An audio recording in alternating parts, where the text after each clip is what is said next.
بسم اللہ الرحمن الرحیم. پروگرام آگاہی کے ساتھ میں ہوں آپ کی میزبان شاہین صدیقی. آج ہم پروگرام جو ہم کر رہے ہیں وہ آغا خان یونیورسٹی میں اس وقت موجود ہیں. یہاں عالمی ماحولیات کے حوالے سے جو ہے وہ ایک سیمینار منعقد کیا گیا جس میں ماہرین ہمارے ساتھ موجود ہیں.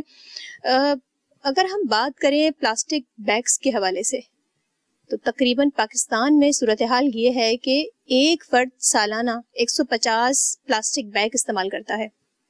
اور اگر ہم پلاسٹک کے کچرے کی بات کر لیں تو تقریباً دنیا میں جو سمندر میں کچرا ڈالا جاتا ہے وہ تقریباً 13 ملین میٹرک ٹن کچرا ہر ایک منٹ میں سمندر میں ڈالا جاتا ہے. یہ ایک انٹرنیشنل رپورٹ ہے جس کے مطابق اتنی بڑی تعداد میں سمندر میں کچرا ڈالا جاتا ہے اور جو آبی حیات ہیں ان کو سب سے زیادہ نقصان پہنچتا ہے. کیونکہ اگر ہم شاپرز کی بات کر لیں یا پلاسٹک باٹلز کی بات کر لیں, اگر وہ جانور اس کو نگل لیں تو ظاہر سی بات ہے ان کی زندگی جو ہے وہ خطرے میں پڑ جاتی ہے اور وہ موت کا شکار ہو جاتی ہے. خاص طور پہ اگر شاپرز کی بات کر لیں, اگر خاص طور پہ مچھلی یا کوئی بھی آبی حیات اس کو اگر شاپر کو نگل لے تو ہوتا یہی ہے کہ وہ موت کا شکار ہو جاتا ہے.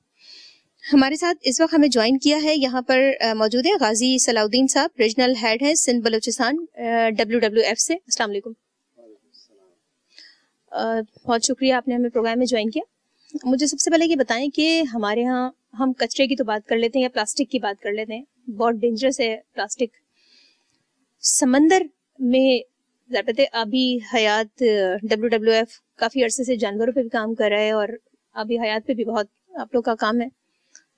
کیوں ایسا قانون نہیں بنایا جاتا کہ کچرا کسی بھی ملک میں, اگر ہم اپنے ملک کی بھی بات کریں تو ہمارے اپنے ملک کی صورتحال یہ ہے کہ 250 ملین ٹن کچرا ابھی تک ہم پیدا کر چکے ہیں اور 65% اس کا حصہ جو ہے ہم ڈال چکے ہیں اب تک. لیکن کیوں نہیں عمل درآمد کروایا جاتا کہ کچرا خاص طور پہ جو پلاسٹک کا کچرا ہے وہ سمندر میں نہ ڈالا جائے. وہ آبی حیات ظاہر سی بات ہے ایک اہم ایکو سسٹم ہے پورا دنیا میں رہنے کا, لیکن اس کو بڑا تباہ و برباد کر رہے ہیں. اس پہ مجھے بتائیں کہ کیوں ایک قانون سازی نہیں کی جاتی, کہ اس پہ اگر قانون بنا ہوا بھی ہے تو عمل درآمد کیوں نہیں کروایا جاتا؟ Thank you very much. آپ نے بہت ہی امپورٹنٹ پوائنٹ ہائی لائٹ کیا ود ریگارڈس ٹو یہ جو ہماری مینجمنٹ ہے اور گورننس ہے اور جو ویسٹ ڈسپوزل ہے, کچرے کو کس طریقے سے ڈسپوز آف کرتے ہیں. جو ڈیٹا آپ نے کہا یہ واقعی کافی الارمنگ ہے. اتنا ٹنز ملین جو ہے 13 لاکھ ملین ٹنز جو ہے وہ گلوبلی پروڈیوس ہو رہا ہے. اور پاکستان میں اگر صرف کراچی کی بات کروں, کیونکہ کراچی جو سندھ اور بلوچستان ہماری ساحلی پٹی کے اوپر ہے اور تقریباً 1003 کلومیٹر جو ہے اس کی جو ہے وہ لینتھ ہے. اس کے اندر اب آپ دیکھیں کہ جو اربنائزیشن اور پاپولیشن کی وجہ سے ہوتا یہ ہے کہ دنیا میں ایک اسٹڈی کے مطابق ہر دوسرا 10واں آدمی جو ہے وہ کوسٹل ایریا کے قریب رہتا ہے. تو اس میں جتنا بھی پریشر ہے وہ جیسے پریشر میں جیسے کہوں گا کہ جو ہماری ڈے ٹو ڈے لیونگ ہے, جو ہماری ہم ڈومیسٹک چیزیں استعمال کرتے ہیں جس کے اندر پلاسٹک وغیرہ وہ ساری چیزیں آ جاتی ہیں اور کافی الارمنگ اسٹیٹ کے اوپر ہے. جہاں تک قانون کی آپ بات کریں, دیکھیں قانون ہمارے پاس 1997 کا انوائرمنٹل پروٹیکشن ایکٹ ہے, پھر اسی طرح ہمارا صوبائی قانون ہے جو 2014 کا ہے, سندھ انوائرمنٹل پروٹیکشن ایجنسی کا سیپا کا ہے. تو اس میں امپلیمنٹیشن ہے, اس میں پینلٹیز بھی ہیں, لیکن پروبیبلی شاید ہمارا جو گورننس اسٹرکچر ہے ود رسپیکٹ ٹو امپلیمنٹیشن وہ میں کہوں گا تھوڑا سا ویک ہے. اس میں جو بھی انڈسٹریل ویسٹ ہے اس کو ایٹ سورس جو ہے ہمیں ضرورت ہے کہ اس کو ٹریٹ کیا جائے. جو ٹریٹمنٹ پلانٹ ہے, سیویج ٹریٹمنٹ پلانٹ اور سالڈ ویسٹ مینجمنٹ کا جو ہمارا بورڈ بنا ہوا ہے اس کو اس کے تحت ہماری جو بھی لینڈ فل سائٹس کے اوپر جہاں کچرے کو ڈالا جاتا ہے وہاں سے اس کے ڈسپوزل ٹائملی ڈسپوزل ہو اور اس کی فردر یوٹیلائزیشن ہو. اس کے اندر جیسے ایز پر ہمیں پتہ ہے کہ تقریباً 572 ملین گیلن ڈسپوزل روزانہ کے بنیاد پر جو ہے وہ ان ٹریٹڈ ہمارے سمندروں کا رخ کرتا ہے. اور جس میں ڈفرینٹ ہماری جو نالے ہیں, لیاری ندی, ملیر ندی وغیرہ, ان سے یہ جو ہے الٹیمیٹلی ہمارے سمندر کا رخ کرتا ہے اور وہ پھر ہمارا جو سمندر کا پانی ہے وہ اس کی وجہ سے کافی زیادہ ٹاکسک ہو گیا ہے، اور جس کی وجہ سے جو ہماری سمندری حیات ہیں اس کے اوپر بہت زیادہ فرق پڑ رہا ہے. ابھی ایک ہماری اسٹاک اسسمنٹ کے حساب سے جو ہماری جو فشریز کی ریسورسز ہیں، بہت دوسری وجوہات کی وجہ سے جو اوور فشنگ ہے اور کلائمیٹ چینج وغیرہ کی، اس کے ساتھ ساتھ یہ جو ہمارا جو فضلہ سمندر کے اندر جا رہا ہے اور جو ہماری اسپیشیز ہیں ان کی ان میں جو کمی آ رہی ہے وہ بھی ایک وجہ ہے. 2011 کے اندر ایک ہماری نارویجین ویسل نے ایک جو ہے وہ اس کے اندر سروے کیا، اور اس سے ہمیں پتہ چلا کہ ہماری بہت ساری اسپیشیز جو ہیں یا تو وہ بہت کم رہ گئی ہیں یا ٹوٹلی جو ہے وہ ختم ہو گئی ہیں، جو اس کی وجہ سے یہ میرین پولوشن ہے. اور جہاں تک ہم اس کی امپلیمنٹیشن کیا ہے، اس امپلیمنٹیشن یہی ہے کہ ہر ایک ڈومیسٹک لیول سے لے کے ایک انڈسٹریل لیول تک ہمیں سمجھنے کی ضرورت ہے کہ اس کے کیا دور رس افراد جو اس کے مطلب جو نقصانات ہیں اس کو ہمیں سمجھنے کی ضرورت ہے. اس کی مثال میں آپ سے ایسے دوں گا کہ آپ سوچیں کہ ایک گھر کے اندر اگر ایک کچرا رکھا جاتا ہے، ہمارا ایک سویپر آتا ہے اور وہ دوسرے دن آ کر وہ کچرا لے جاتا ہے. ایک دن وہ نہ آئے، 2 دن نہ آئے، 3 دن نہ آئے اور ہفتے نہ آئے وہ سویپر، تو آپ سوچیں ایک گھر کے اندر اس کچرے کی کیا مقدار ہو جائے گی. یہی حالت ہمارے اوشنز کی ہے. اگر وہ صحیح طریقے سے اس کے اندر جو جا رہا ہے ان پٹ جو بھی ہو رہا ہے، چاہے وہ پلاسٹک ویسٹ ہے، سالڈ ویسٹ ہے، لیکن اگر وہ وہاں سے بایو ڈیگریڈ نہیں ہو رہا اس سپیڈ سے، یا وہاں سے وہ کلیئر نہیں ہو رہا، تو وہ ایک سمندر کے اندر جمع ہو رہا ہے. اور وہ ایک اب جیسے ایک دن آئے گا کہ وہ اس کی جو اپنی کیپیسٹی کو وہ انکریز کر جائے گا. جو ہم کہتے ہیں نا 2050 تک جو ہے پلاسٹک کی جو تعداد ہے وہ مچھلی کی تعداد کے ویٹ کے حساب سے زیادہ ہوگی. وہ یہی وجہ ہے کہ اگر ہم اس کو کنٹرول نہیں کریں گے ایٹ دا سورس، اور جو ڈفرینٹ قوانین ہیں اس کے اوپر عمل درآمد نہیں کریں گے، تو یہ ہم بہت خطرناک صورتحال کا ہمیں سامنا کرنا پڑ سکتا ہے. صحیح. ابھی بھی یہ کہا جا رہا ہے کہ سمندری جو مچھلیاں ہیں وہ نقصان دہ ہو چکی ہیں کیمیکلز کی وجہ سے، تو کیا یہ بات سچ ہے؟ بالکل. دیکھیں جو فوڈ چین سسٹم ہے وہ تو ظاہری بات ہے کہ جو پلاسٹک ہے وہ سینچریز آف سینچریز سمندر کے اندر یا لینڈ کے اندر جہاں پہ پڑا ہے وہ وہاں پر رہتا ہے، ٹھیک ہے، اور وہ 400 سال 500 سال 600 سال وہاں پہ وہ جو ہے وہاں پرسسٹ کرتا ہے. تو یا وہ مائکرو پلاسٹک کے اندر چینج ہوتا ہے. مائکرو پلاسٹک چھوٹے چھوٹے پلاسٹک کے ٹکڑے ہوتے ہیں جو نظر نہیں آتے، لیکن جو چھوٹی مچھلی ہوتی ہے وہ ان کو ایز اے جیلی فش سمجھ کے وہ مس لیڈ کر لیتی ہے اور وہ اس کو انجسٹ کر لیتی ہے. اور جب وہ اس کو ڈائجسٹ کر لیتی ہے تو وہ اب چھوٹی مچھلی کو بڑی پریڈیٹر جو بڑی مچھلی ہے وہ کھاتی ہے، بڑی مچھلی کو ہم شکار کرتے ہیں، اور ڈفرینٹ مچھلیوں کو جو ہماری بھی غذا کا ایک حصہ بنتے ہیں، تو وہ ہمارے بھی جسم میں آپ دیکھیں کہ کچھ رپورٹس امریکہ کے لیبارٹریز کے اندر بھی اور ڈفرینٹ لیبارٹریز میں بلڈ ٹیسٹ کی رپورٹس میں پلاسٹک کے کانٹینٹس جو ہے وہ پائے گئے.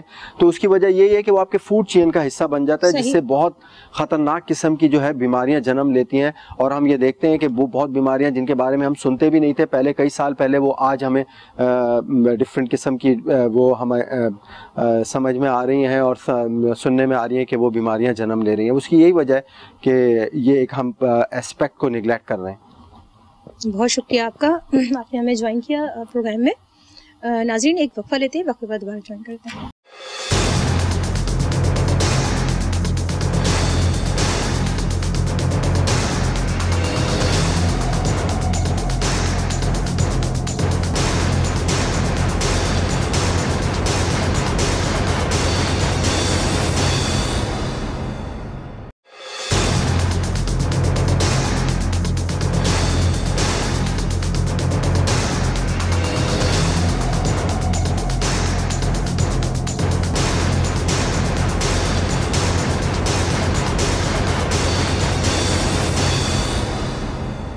جی ناظرین، پروگرام میں ایک بار پھر خوش آمدید کہتے ہیں. ہمیں اس وقت پروگرام میں جوائن کیا ہے NID یونیورسٹی کے کیمیکل ڈپارٹمنٹ کے سربراہ ہمارے ساتھ موجود ہیں ڈاکٹر سعود ہاشمی صاحب. انہوں نے ہمیں جوائن کیا. ہم سے پوچھتے ہیں کہ آیا کہ یہ جو پلاسٹک میں کیمیکلز ہوتے ہیں یہ باڈی کے لیے، انسانی صحت کے لیے اور ہمارے جو ماحول ہے اور جو ہمارا ایکو سسٹم ہے اس میں کس طرح جو ہے وہ اثر انداز ہو رہے ہیں، اور ہمارے جانوروں میں یا پورے ایکو سسٹم میں کس طرح اثر انداز ہو رہا ہے. السلام علیکم. وعلیکم السلام. اور اچھا، میرا آپ سے سوال یہ ہے کہ ایک تو پلاسٹک میں کون سے ایسے زہریلے کیمیکلز ہوتے ہیں جو انسانی جسم کو بہت زیادہ نقصان کر رہے ہیں؟ آپ نے دیکھا ہوگا کہ ہر گھر میں اب ہم کینسر دیکھ رہے ہیں، مطلب ہر گھر میں کینسر کا مریض شامل ہے. لیکن اگر ہم 20 سال قبل بات کر لیں تو کینسر شاذ و نادر ہی نظر آتا تھا کسی محلے میں, کسی جگہ پر. لیکن آج ہم دیکھتے ہیں کہ ایک نہ ایک مریض گھر کے اندر کوئی نہ کوئی سروائیول ہوتا ہے یا کسی کی ڈیتھ ہو چکی ہے کینسر میں. تو کون سے ایسے کیمیکل ہیں جو پلاسٹک کے بڑھتے ہوئے استعمال کی وجہ سے انسان کو یا ہمارے ماحول کو یا ایکو سسٹم کو پورا نقصان کرے؟ دیکھیں تو کیمیکل کا تعلق ہے اوبیسلی ایک بہت بڑی ورائٹی ہے کیمیکلز کی جو استعمال ہوتی ہے. ان میں سے کچھ کیمیکلز ایسے ہیں جو کہ فوڈ گریڈ کیمیکلز کہلاتے ہیں, جو کہ عموماً فوڈ گریڈ پروڈکٹس کے اندر یوز کیے جاتے ہیں. اس کے علاوہ جو ہے وہ پریزرویٹیوز ہیں جو کہ استعمال کیے جاتے ہیں, جن کا کام ہوتا ہے کہ فوڈ کو زیادہ لمبے عرصے تک جو ہے وہ اسٹور کیا جا سکے, اس کی اسٹوریج لائف یا شیلف لائف کو امپروو کرنے کے لیے. اسی طریقے سے وہ انگریڈینٹس جو ہیں وہ مکس ہوتے ہیں فوڈ پروڈکٹس کے ساتھ اور ان کو انٹیک کیا جاتا ہے. اگر آپ دیکھیں تو کسی بھی چیز کی زیادتی جو ہوتی ہے وہ نقصان دہ ہوتی ہے. تو اگر ہم جو ہے وہ ضرورت سے زیادہ کنزیوم کرنا شروع کر دیتے ہیں اسٹورڈ پروڈکٹس کو, امپورٹڈ پروڈکٹس کو, ٹھیک ہے, ایسی پروڈکٹس جو کہ لمبے عرصے تک اسٹور کی جا سکتی ہیں, تو الٹیمیٹلی ان کے امپیکٹس جو ہے وہ آنا شروع ہو جائیں گے. اسی طرح سے کچھ پریزرویٹیوز ہیں جو کہ کینسر پروڈیوسنگ ہیں. ان کو ہم یوز کرتے ہیں جوسز کے اندر. کافی سارے جوسز ایسے ہیں جن کے اندر یہ ڈالے جاتے ہیں تاکہ وہ اپنا ٹیسٹ اور اپنا آرڈر جو ہے وہ ایک لمبے عرصے تک مینٹین کر سکیں. تو الٹیمیٹلی وہ پروڈکٹ کے لیے تو بینیفیشری ہی تھے, بٹ ان کو کنزیوم کون کر رہا ہے؟ ہماری کڈس جو ہے وہ بچے سب سے زیادہ شوق سے پیتے ہیں.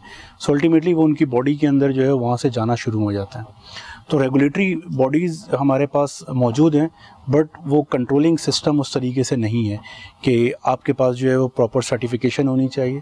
کوئی پروڈکٹ اس وقت تک مارکیٹ کے اندر نہ آ سکے جب تک کہ وہ کمپلیٹلی سرٹیفائی نہ ہو جائے, اور سرٹیفیکیشنز بھی جو ہے وہ اتھینٹک اداروں سے کرنی چاہیے. تو وہ ادارے جو کہ گورنمنٹ سے رجسٹرڈ ہوں یا جو ہے وہ کوئی انٹرنیشنلی رجسٹرڈ ادارے ہوں, ان سے ٹیسٹنگ کی جائے تاکہ ہمیں جو ہے وہ ایکچوئل آئیڈیا ہو سکے کہ جو چیز رپورٹ کی جا رہی ہے, بیکاز یو ول فائنڈ کہ ہر ایک جوس کے ڈبے کے اوپر کچھ انگریڈینٹس انہوں نے مینشن کیے ہوئے ہوتے ہیں. الٹیمیٹلی جو ہمارے کنزیومرز ہیں they do not even aware of that کہ اس کا کیا امپیکٹ ہے ہمارے اوپر اور کون سے انگریڈینٹس ایسے ہیں جو نہیں ہونے چاہیے. سیکنڈلی سم ٹائم ایسا ہوتا ہے کہ وہ انہوں نے کہیں اور سے پرنٹ کر کے لگا دیے ہوتے ہیں, ان کی پروڈکٹ کے اندر وہ چیپ پریزرویٹیوز جو ہے وہ یوز کیے جا رہے ہوتے ہیں جو کہ الٹیمیٹلی جو ہے وہ ایڈورس افیکٹ کرتے ہیں ہیلتھ کے اوپر. سملرلی اگر ہم پلاسٹکس کی بات کرتے ہیں تو پلاسٹک کے کنٹینرز کو ہم جو ہے وہ مائکرو ویوز کے اندر یوز کرتے ہیں ہیٹ اپ کرنے کے لیے, فوڈ کو گرم کرنے کے لیے. So ultimately when you have some organic material there, تو وہ کیا کرے گا, کیمیکل ریئیکشن کرے گا. ٹھیک ہے, تو کافی سارے ایسے کمپوننٹس ہیں جو کہ ایڈیٹیوس کے طور پہ پلاسٹکس کے اندر ملائے جاتے ہیں اس کی پراپرٹیز کو انہینس کرنے کے لیے, امپروو کرنے کے لیے. They are carcinogenic in nature. تو ان کی ریپلیسمنٹ کی جو ہے وہ ضرورت ہے, اور ان کو جو ہے وہ ریپلیس کیا جا سکتا ہے ایسے مٹیریلس کے ساتھ جو کہ نیچرلی ایکسٹریکٹڈ ہوں اور ultimately they have a lesser impact on humans. جیسے کہ آپ نے بتایا کہ خاص طور پہ گرم کرنے سے جو پلاسٹک ہے وہ فوڈ میں اس کا کمپوننٹ جو ہے وہ شامل ہو جاتا ہے. ظاہر ہے ٹاکسن اس کے اندر موجود ہے پلاسٹک کے اندر, اور پھر وہ گرم ہوا تو پھر وہ اور اس کے اندر ٹاکسن شامل ہو گیا. اسی طرح پانی کی بوٹلز ہیں, پانی اس میں پڑا ہوا ہے, فریج میں بھی رکھا جا رہا ہے, گرم پانی بھی اس میں ڈال دیا جاتا ہے. اس کے حوالے سے بتائیں وہ کتنا ٹاکسن ہے؟ دیکھیں پلاسٹک کی بوٹلز کے کا پرولونگ استعمال جو ہے وہ آبویسلی ٹاکسک ہے. آپ نے دیکھا ہوگا اگر آپ پلاسٹک میں کی بوٹل میں پانی کو اسٹور کرتے ہیں تو کچھ ٹائم کے بعد اس کا کلر چینج ہو جاتا ہے. تو اس کا کلر کیوں چینج ہو رہا ہے؟ بیکاز جو پانی ہمارے پاس ہے اس کے اندر کچھ میٹلز ہوتے ہیں, میٹلائنز ہوتے ہیں جو کہ اس کو لیے چاہیے ہوتے ہیں آپ کی باڈی کے اندر جو ہے وہ باڈی کے سوڈیم لیولز کو اور کو مینٹین کرنے کے لیے. تو الٹیمیٹلی وہ پھر اس پلاسٹکس کے ساتھ ریئیکٹ کرنا شروع ہو جاتے ہیں پرولونگ ایکسپوجرس کے اندر. اس کی وجہ سے پھر وہ کنٹامینیٹ ہونا شروع ہو جاتی ہیں. بٹ عموماً ایسا ہوتا ہے کہ ہم اس چیز کا خیال نہیں رکھتے, ہم اس کو کنٹینیوسلی یوز کرتے رہتے ہیں بہت ٹائم تک. تو وہ پھر آہستہ آہستہ جو ہے وہ انٹیک ہونے کے بعد باڈی کے ساتھ جو ہے ان کا کانٹیکٹ ہونا شروع ہو جاتا ہے تھرو ڈرنکنگ واٹر. تو وہ پھر آپ کو لانگر ٹرم کے اندر امپیکٹ کرنا شروع کر دیں گے. تو ویسے اگر ہم دیکھیں تو جو جتنے بھی ہمارے